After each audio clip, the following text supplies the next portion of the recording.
servant's heart.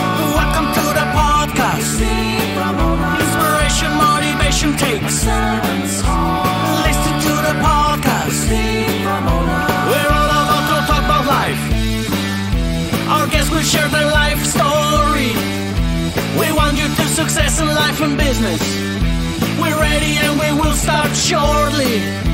We're gonna talk about life. We're going to speak on business. You're gonna shine bright. We are gonna witness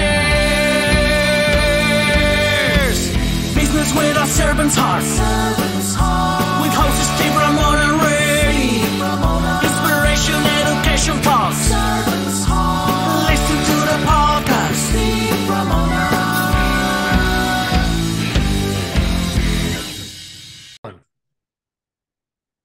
Welcome, everyone, to Doing Business with a Servant's Heart podcast. I'm your host, Steve Ramona. I am fired up to have you join us today. This podcast is dedicated to exploring an idea, doing your business, and living life with a purpose, and that purpose being a servant's heart. If you're interested, and I hope all of you are, in making a difference in your world, that's a great way to start, using that servant's heart. And we also created this show to motivate you, inspire you, and educate you through my incredible guests. And guys and girls, wait till you listen to this guest. I spent 5 minutes with him. I already love this guy. And that's going to help make you impact your world. So it's just not a podcast of just a podcast. And they're great out there, but I wanted it to be more. And today it's going to be more. And while you're listening to this incredible guest, I want you to think about 3 things. How are you going to serve yourself today? How are you going to serve others today? And what impact you want to create today? And I circled virtually that word today because I've had people, I waited a month, I waited a week. Listen to this great show and start, and listen to another show somewhere else and just serve. Make it as part of your habit every day. You wake up and drink water. You wake up and eat. Make serving heart part of that as well.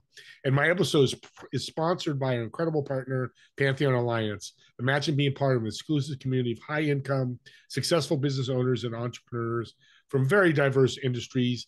Together, they're building a community of thought leaders to impact and change the world. If you'd like to learn more about the Pantheon Alliance community, just reach out to me and I'll get you more information about that. Let's jump into impact. We have a military veteran. He worked in the Marine Corps. Hooah! I never say that right, but I just like saying that. It's just so cool. I love when they do that. But he's also making an impact with people, with leadership, and making changes and impact. I want to welcome to the show, Chad. Chad, welcome. Thank you. I appreciate being invited in and creating some impact, as you said. That's what we're here for. Amen. Let's do it. What did you learn in the Marines that made you a better leader? Oh, that's a great question. Admiral Bill McRaven has been a great example of a military leader. And he talks about, everybody knows his video about make your bed first thing in the morning, so at least you accomplish something for the day, right? And I would say in the Marine Corps, my mother, you got to understand, I was one of 6 boys at the time, and I was a mama's boy to a certain extent. But, when you got 6 boys, I don't care how much of a mama's boy, you're going to have to learn how to defend and fight, right? But I was the mama's boy out of the 6 to a large degree. And so when she heard, because I had 2 other brothers that went in the service, one became an airborne ranger, and she went, I mean, if you want to go in the service, okay, but the Marines, really? And she said, why? And it was really, the answer I gave to her was the same answer that I gave to why I started doing Ironmans. And the answer to both of them is there's no logical reason to ever do an Ironman. If anybody ever tells you here's the logic, they're full of it, right? I went in the Marine Corps because I wanted to know what I was capable of.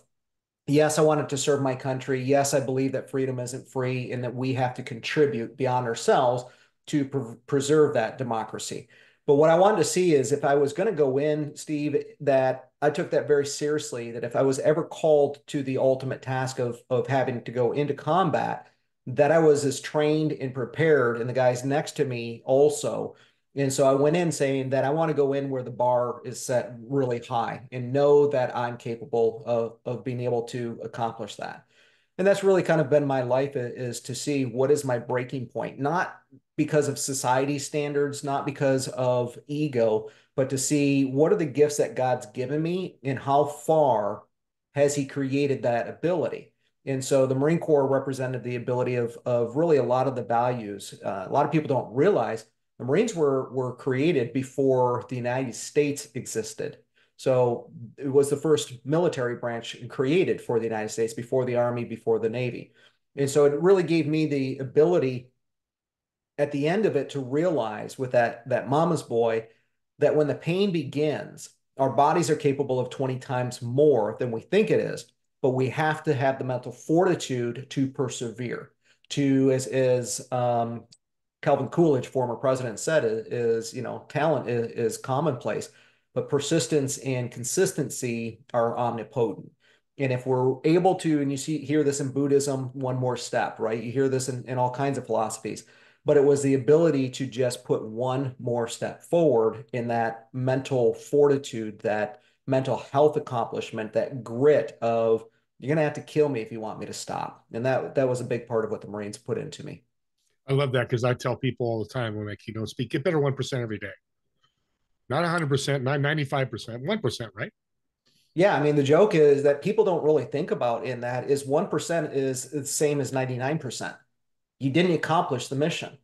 So it doesn't matter if you did 1% or 99, you still fell short. So if you're going to go, you go all in, burn the boats, burn the bridges. And that was the Marine Corps was really about the mental fortitude. But I would also say a lot of people have a misnomer about the service in thinking that, you're hard and you're going to go out and kill. That's the last thing that they want. They don't want that complexity. They don't want the loss of life. And so what they actually teach you are many of the principles of martial arts. And that is, they taught me how to communicate. Communicate will diffuse and remove the tension. And that's a great principle of leadership. The second is, when communication breaks down, sometimes you need to choose to refrain or walk away, not to suppress or repress, but refrain and walk away. And then third, as a last result, if that aggression, if that force continues to come after you after exerting those two, then you better be a master of the sword. You better be a master of whatever weapon that is. And as Bruce Lee said, I'd rather be a warrior in a garden than a gardener in a war. And so they prepared us for that ultimate possibility, but they also prepared us for how to avert that from the get-go. Yeah. I always say, even said this morning with the gentleman I told you about, I'd hire, if I had a company right now, I'd have half my staff would be vets because of everything you just said. Oh, yeah. What a powerful staff that you would have. So speaking of employees and staff, you went from corporate to life coaching. Don't even know how, I'm sure you were doing well in corporate. A lot of the guys I talked to, women, doing well in corporate. Why'd you make that transition? Well, this was back in the day. So, I retired from Microsoft at the senior old age of 35 years old. And I was able to retire because of the financial ability, right? We saved more than we spent is the simple answer to that. Yeah, it helped work, making a good income at a phenomenal company. But the process of getting into Microsoft at that time was massive. 12 interviews. Each interview was 3 to 4 hours each. It was not an easy bar to surpass, but mental fortitude to keep going, break it down. And so I got in, and what I realized is I was very good at what I did. I was always the top performer. And that's where I met my wife, and we were on the same team. And we got to a point where we had a child and really looked at the caregiving and made a decision at a time that was not popular of, we didn't want our son being raised by the character and the moral guidelines of people we didn't know. We didn't know if it matched ours. We didn't know if they had the same values. And so I jokingly say, if I'm going to screw up this kid, I'm going to be the one that does it, right? Yeah. So I'm like, and the reality is she is incredibly talented in the business world. She is one of the most powerful assets that Microsoft still has to this day. She is very smart and very talented. I struggled in the corporate world with HR. When I was in the Marine Corps, they said, Cooper, you're too smart to be enlisted. Matter of fact, you're too smart for being an officer. What the hell are you doing here? And so Clinton got in, they offered early outs. And so I went off to university and got my degree. So fast forward, I'm in Microsoft, and we just made the courageous decision to pioneer what was not done at the time. And that was for me to be Mr. Mom. I was great with kids. I loved kids. I realized that she was better at the corporate world. I was designed far better to be an entrepreneur. And so it was a formula that worked tremendously successfully for her, for our son, and for me. And so we chose to go against the social norms. And today you see it's not uncommon, but at the time it was funny. I'd go take my son to the park, and I'd have a wedding ring on, and they would be, oh, look at the poor divorced dad that's here, out of guilt with it. It's like, I'm happily married. What are you talking about? And then it was like, oh, well, here's a strong, empowered man that's choosing his life. And I was like, again, happily married, back off, right? Yeah, So yeah. Hey, being yeah, handsome doesn't hurt either, Chad. So I'm sure yeah, that's part of it too. And what's interesting, the lesson here, audience, if you're a couples, especially both working, to make that pivot, make it right. You guys talked about it, made it right, but talk about pivot with life coaching and business as well. That's so important. yeah. So when I retired about 3 months in, I realized I'm a type A personality. I tried to be a type B and I failed miserably. I went, I'm a doer. I need something for myself as well as for being the primary and being present with our son. And so Northwestern Mutual, the financial institution, called and said, hey, are you interested? We're looking for somebody in semi-retirement that can get all of their securities and exchange licenses and see if they can succeed as a financial advisor. I was working 15 hours a week and just smoking people working 40 to 60 hours. And so they sat down, they said, what are you doing? Because you're working a fraction of the time and you're outperforming. I said, it's real easy. I serve. I don't sell. I said, you're teaching them to promote and push this product. I said, you guys have the Cadillac of the entire portfolio. You have everything. So whether I'm sitting with a billionaire or I'm sitting with somebody who's just getting started, you find out where they have a gap and you fill the gap. It's called servant leadership. It's called servant selling. And when you do that, then it's a win-win, and you find that ability to have people say yes. And so they went, wow, what a novel concept. Now, and they're a great organization, but I found very quickly to build a portfolio of clients, I could easily go back into the IT world, go back to Microsoft and do it in a year versus probably 5, 10 years to do it in the financial world. So I said, I don't want to do that. I have an undergraduate degree in psychology and religion and then an MBA. And so I went, I'm being called I've always wanted to do psychology, but I have enough problems of my own, Steve. I don't know that I can listen to everybody else's. So I actually chose the path of executive coaching. And so I went out and got licensed in that under the proper training and certification process. And then Tony Robbins reached out one day and said, hey, we've heard about your boutique coaching. And it was boutique because my full-time job was raising our son and being there for the family. And so he and I figured out how to do a partnership, and I was, secretly his number one coach for many years there.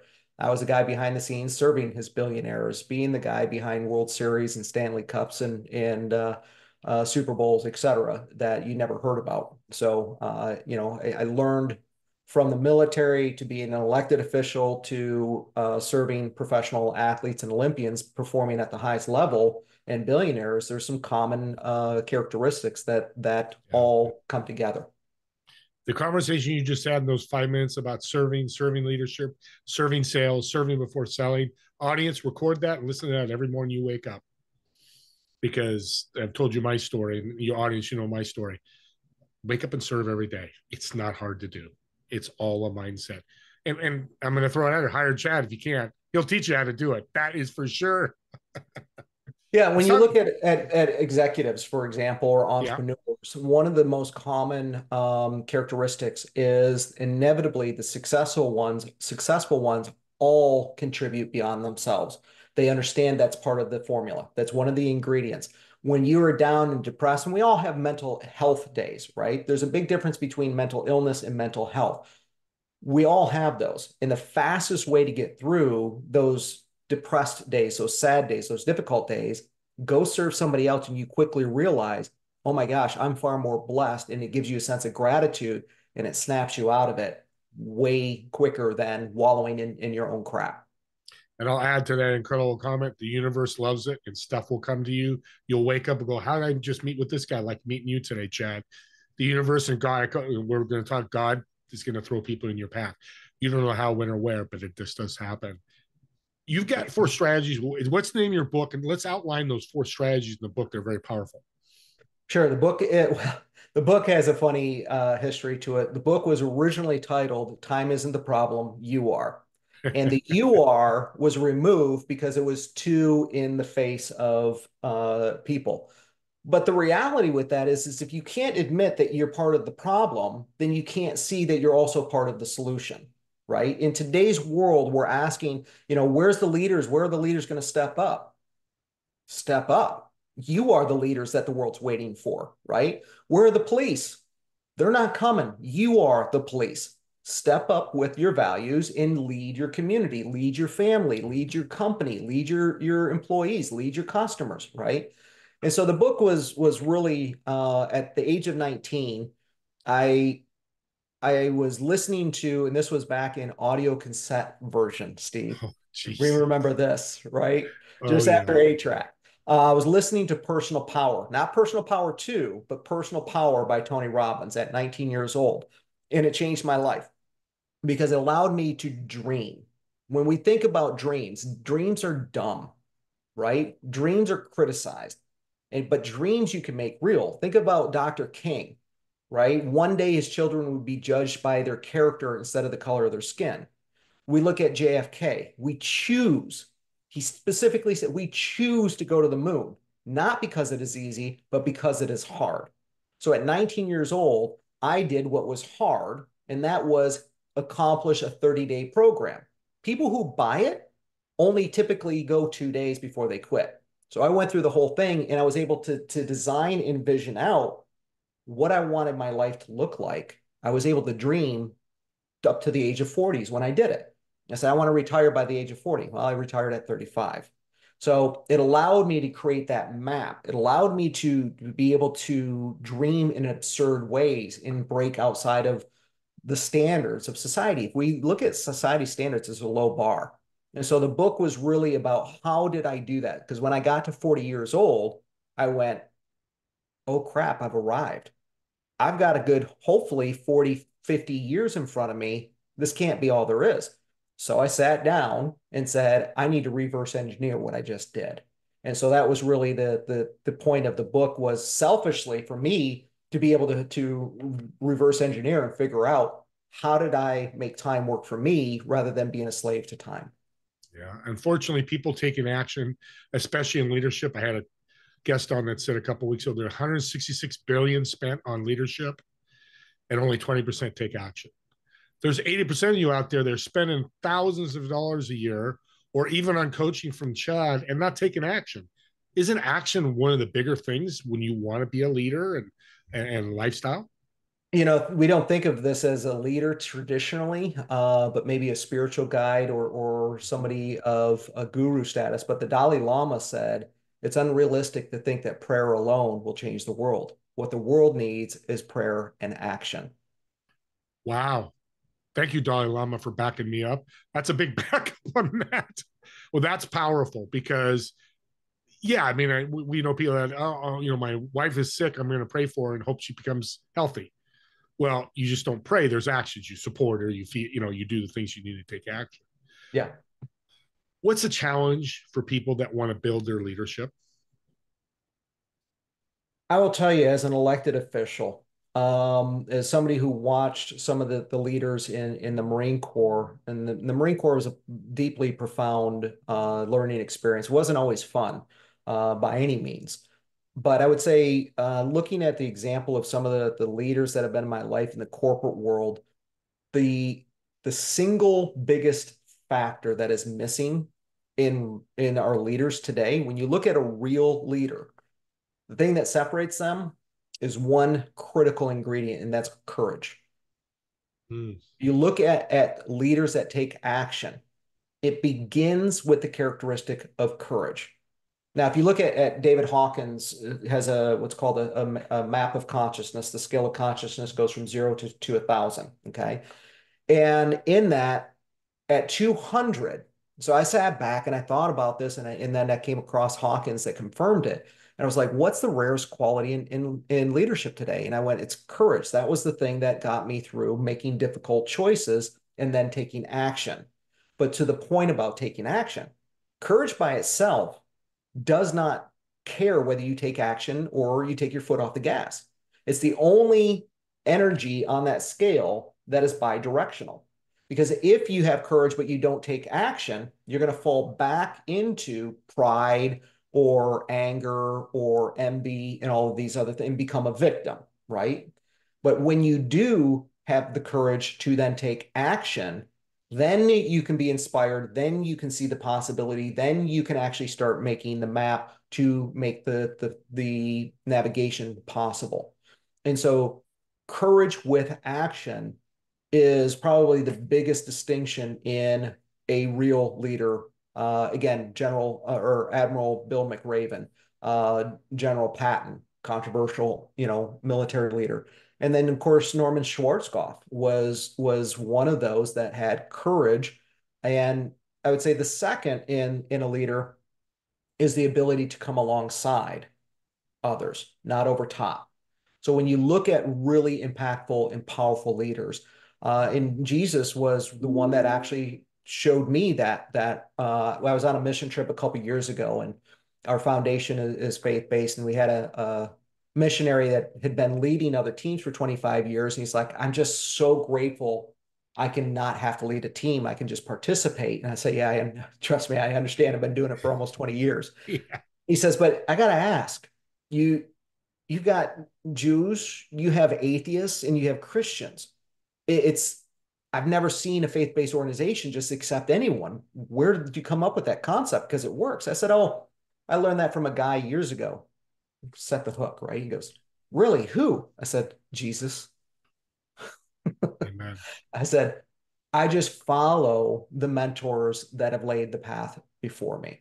And so when we look at great leaders, we can be discerning. We can hold people to that high standard when we give them the tools, the training, and the latitude to do it.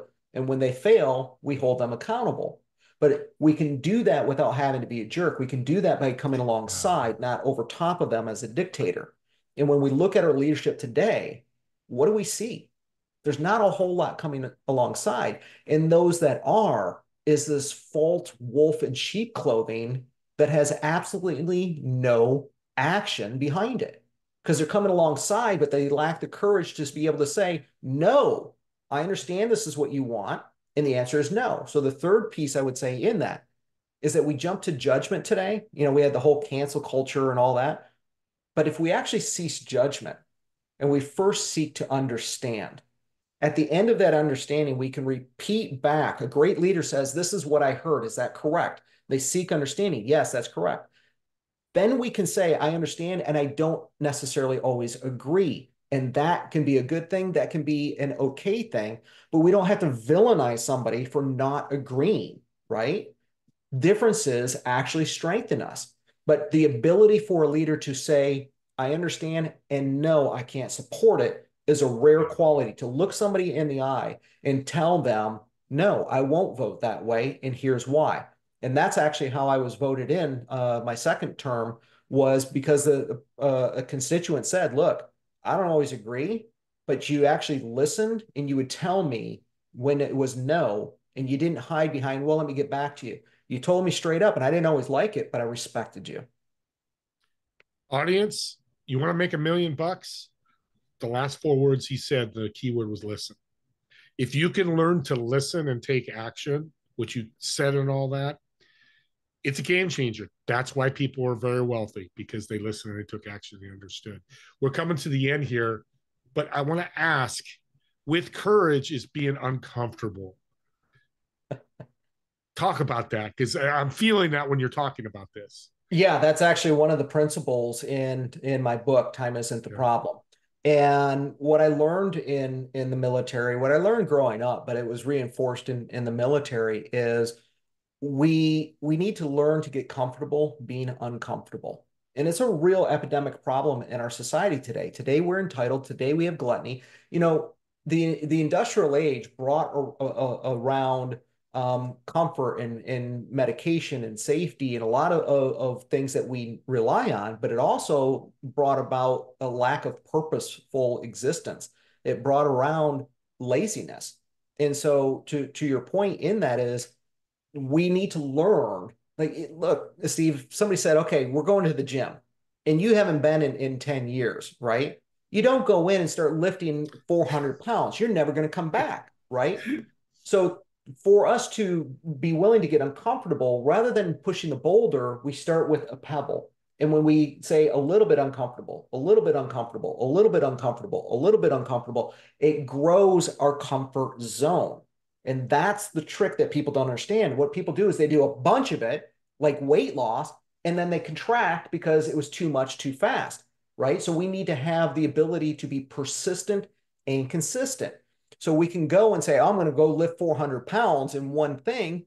And great, maybe you do that. But if you only go once a month, you're not going to have any success. It's kind of like taking two sticks and rubbing them together. And if you keep stopping, you're never going to get enough friction to ignite that fire. And you might die of hypothermia. Yeah. So we can see the models in nature and in the world. A sailboat uses that resistance as fuel to propel itself forward. So a little bit of discomfort consistently and persistently grows our comfort zone, and it doesn't feel so uncomfortable. And that's one of the challenges that I see today is somebody will say something, oh, you said something mean. Really, it's words. And you have such a small comfort zone that any kind of disruption to their norm throws them for a loop. They have no ability to have the muscle to be able to work through that mentally or physically. Yeah. So I would say, discomfort, here's the reality. What anybody who's accomplished anything, a billionaire, professional athlete, Olympians do it in record time, right? They've learned how to compress time. But the thing that I learned from them is that if you want to accomplish anything important in life, it's kind of like the world's best cookie, right? For me, it would be chocolate chip with maybe pecan in it or some kind of nut in it. Is we have to accept that as part of the ingredient to success is the ingredient of pain. But maybe we want it in the ratio of salt instead of sugar or flour, okay? But you have to accept that discomfort and pain are part of this formula for success. Suffering is an option, and we can choose not to suffer. Suffering are the stories about the pain. So don't engage in the stories. That's the mental health. That's the mental fortitude, is to cut off the stories. And the reality is leaders and successful people go, look, we got to get in that ditch. We're going to have to sweat. We're going to get dirt on our face. But who says we can't laugh our butt off along the way? And leaders know that laughter has to be part of the formula as well. And that's what allows us to get through the pain. Yeah, I love embracing uncomfortableness, which will lead to comfortableness. It's a backwards thinking, but it works. The other thing, and I lost my train of thought because you got me going here. Well, we're getting to the end. We've got to the end. We've got overtime for a purpose because I wanted to ask that question because right away that's a disqualifier. You're already an entrepreneur like we are, expect uncomfortable. If that scares the hell out of you, and that's okay, go to your 8 to 5, go to what you're staying. And that's the beauty of what you're saying. This is not for everybody, but that's the thing I was going to say, you brought it full circle. Take that step. That step. You hear there's the old popular saying, and some of these sayings I'm like, yeah, it's been popular. It's not true. One of them that I found is, sometimes you just have to take a leap and build your wings on the way down. Maybe, but what I found to be far more successful is lean into it instead of leaping. Just lean into that discomfort, lean into that fear, and you will work your way through to the finish line. Well, great way to finish. I love it. I want to ask a fun question. Now I know you a little bit more. You have a reservation at a restaurant, table of 4. Okay. You're occupying one of the chairs. The other 3 empty seats. Who are you going to invite, dead or alive? Why are they coming to the table? And what food would you order? Well, pizza would be the first order. Okay. Yeah. My favorite food. All right. And everybody loves it. So everybody can do their own. Nobody's going to be offended that Well, with the way. toppings, though, that's very important with Well, pizza. that's the thing with a pizza. You can do half, you can do Oh, quarters, look at you. See, right? that's a pizza leader right there. He's making sure everybody's taken care of. You can Love it. choose for it to be gluten free, right? So Yeah. the pizza's a great choice there. Who would be there? So there's two people I always wanted to work with, and I did. One was Bill Gates, and I was fortunate enough to work with him. Got a great story about a conversation with him on my day one at Microsoft. The other was Tony Robbins, was a great mentor and a great person to work with. The third, I would say, has passed. And so the one person that I didn't get to sit with and get some wisdom from would be Billy Graham. Billy Graham was a fascinating, his autobiography is amazing. The other would be Napoleon Hill. Outside of that, whether you like him or not, I am fascinated about how when we look at time, Steve, how Elon Musk can run like 7 companies simultaneously, and he has the same amount of time as you and me, right? And then I think I gave 3 people, so I'm going to actually kick out. I'm going to kick out Billy Graham, not because I don't love him, but because actually the empty seat that opens, I would actually put in for my son, so that my son can have the baton and have the opportunity to lean into those conversations. Professional leader, professional and family man, all wrapped in one. And interesting, I was thinking you're talking about courage. Elon Musk came to my head. Love him or hate him, that's not what we're saying here. That guy is courage abounds. Who's builds a spaceship? Nobody does it that was an entrepreneur. He did it. Worked or not, that doesn't matter. It's the fact he took the courage and take the steps. This has been one of my best podcasts. I'm going to put it out there. I know you other guests, you're all good, but this has been so good because you kept it simple and you're very humble. You're doing some great things in the world. You got many great things to do. I know people listening are going, I got to talk to Chad. How can they connect with you and support you? Well, that's a great point of keeping it simple. I just have people direct them to my website, chadecooper.com. You see that in the scroll at the bottom there, chadecooper.com, where really for the first time in 20 years, Steve, my clients have been with me 11 to 13 years and still going. So I don't traditionally have a lot of space open, but my son's in his 3rd year at university, and I've said it's time for me to get out and not be the best kept secret out there. So I've actually opened up 6 slots. I think I'm down to 4 slots right now. They're going quick, and then of course my book, and then I have some other things that I think we're making some revamping. But you can find everything, how to get hold of me. I don't make it difficult. You can just email Coach Cooper at chadecooper.com, go to the website, and just reach out, and I'm happy to connect and see what I can do to serve you. Can they get the book on the website too? I have no idea, but I imagine you probably can. And what's the name of the book? They can search on Amazon as well. Yeah, time isn't the problem. Time isn't a problem. And we took the other part out, which is probably a good idea. I loved it, but still probably a good idea. And audience, again, Chad, thank you so much. You've blessed my audience. You've blessed me. My notepad here is full of notes, and you truly have a servant's heart. You lived it. You're doing every day. And I hope, audience, you've listened and take his example, because if you do, you will be successful. How that level is, me and Chad won't know. It really doesn't matter. But if you're making 100,000 a year and you go to 125 in 2025, you made an extra 25,000. That's abundance that you can do what you want with. That's, again, I'm going to use that phrase, take that step. Take a step every day. It's so simple. We're stepping every day anyways. Also, too, subscribe to the YouTube channel. Here's why it's very unique and outlier why I say that.